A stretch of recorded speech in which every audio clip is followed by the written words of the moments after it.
All right, so you done got the negative people out your life. You didn't change your environment. Most of you done moved. You to stop answering phone calls, stop answering texts, but you're still stuck.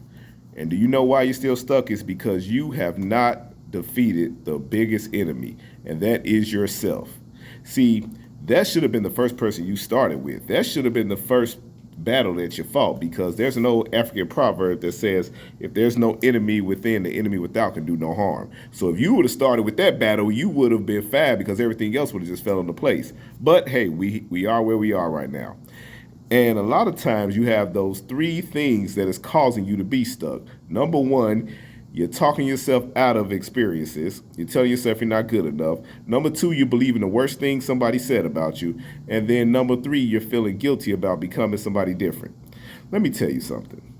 A lot of us, myself, when I went to college, I'll never forget, I was playing basketball. And I always said I was the only black kid that wasn't good at basketball. But anyway, I was playing basketball, and I was playing against a guy that was 6'3". So he's about 3 or 4 inches taller than me. And I'll never forget, he went to make a shot and I blocked it. And there was a guy named Patrick Horn. Never forget his name, over 20 years. And he told me, he said, "You are more athletic than you think you are." Now, the reason why that was so important is because I remember one time in high school, a person told me, "You have no athletic ability whatsoever." And it wasn't until Patrick made that comment that I was more athletic than I thought I was, that I finally start thinking, and it finally clicked with me. Wait a minute, you've been believing what that person told you back in high school, that you had no athletic ability this whole time. That's why you've been procrastinating about going and playing, playing football. So I'm gonna tell you what I did. That next year, I actually walked on a college team and made it. Why? Because my thinking had changed. That one statement by Patrick basically replaced all those years that I had been thinking the worst thing about me. Now, the fact about talking yourself out of it, there have been many times that many of you have had opportunities and you talked yourself out of it.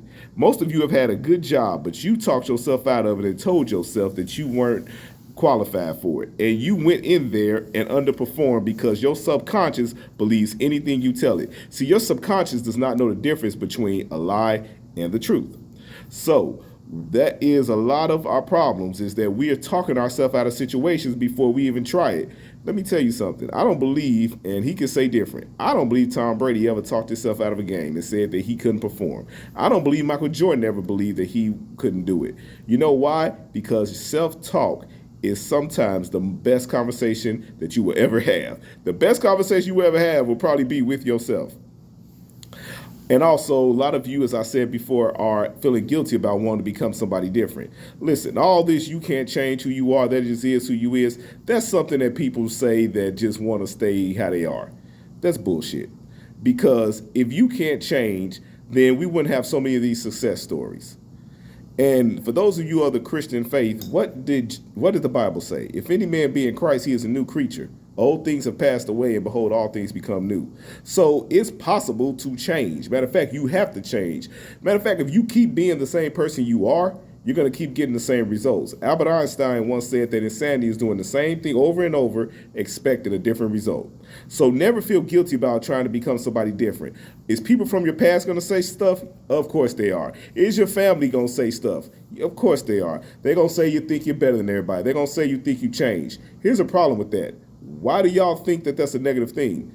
I'm glad when people tell me that. You've changed. Good. That was the whole point. Let me tell you something. When I graduated high school, I was 100 pounds heavier than I am now. Well, probably 110 pounds heavier. I think I'm about 225 now. I was 331 at my heaviest. I changed. And people say that all the time. You changed, your attitude did too. Yes, I didn't want to remain the same. I don't want, that's the worst thing. The worst thing is to be in the same place that you were 20 years ago. I remember I was watching the episode of Becker, and he was telling the lady at the diner, she said, it'll be stupid for me to go back to school and start over. He said, no, what's stupid is if 10 years from now, we're having the same conversation about how you want to change your life. So never feel guilty. Never feel guilty about wanting to become somebody different. That should be the goal. And stop believing the worst thing that somebody said to you. A lot of time people are putting their limitations on you. And let me go there right quick. A lot of times, your biggest bully is in your own family.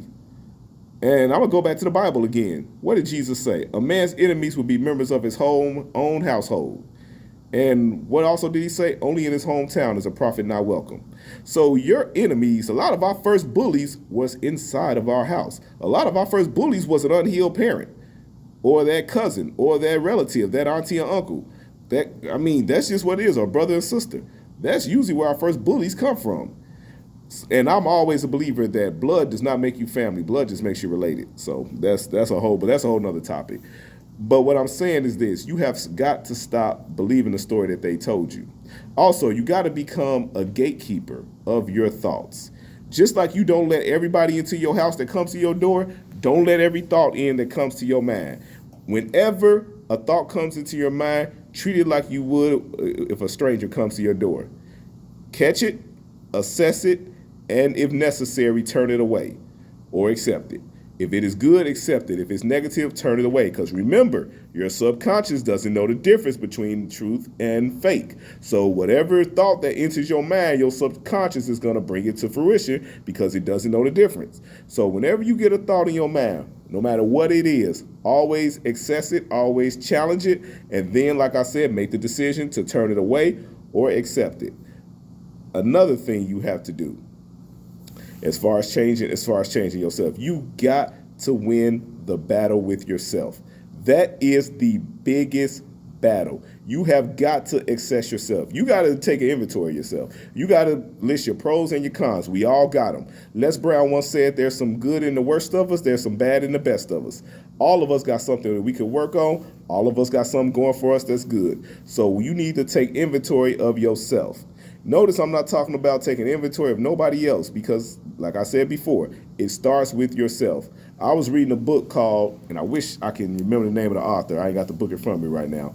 But the name of the book is called Declare War on Yourself. And in it, he said, once you declare war on yourself, that is where the real fight starts. Because the old man does not want to die. The old man in you, once again, I go back to the Bible. Paul said, killing the old man is the hard part. I had a friend that once said when he wake up in the morning, he said he has to get around himself in order to get his day going, in order to be productive. He says, I got to go around George. He's like, because George is standing there in the bed telling me, lay back in the bed. Don't do that. Don't do nothing. Get your rest. He said, I got to get up and go around George. So the biggest battle you will ever fight is going to be with yourself. But if, as I said before, we are where we are now. This should have been the first battle. The other ones would have been easy if we'd have won this battle first. But this is the battle that decides the war. Then that is the battle against yourself.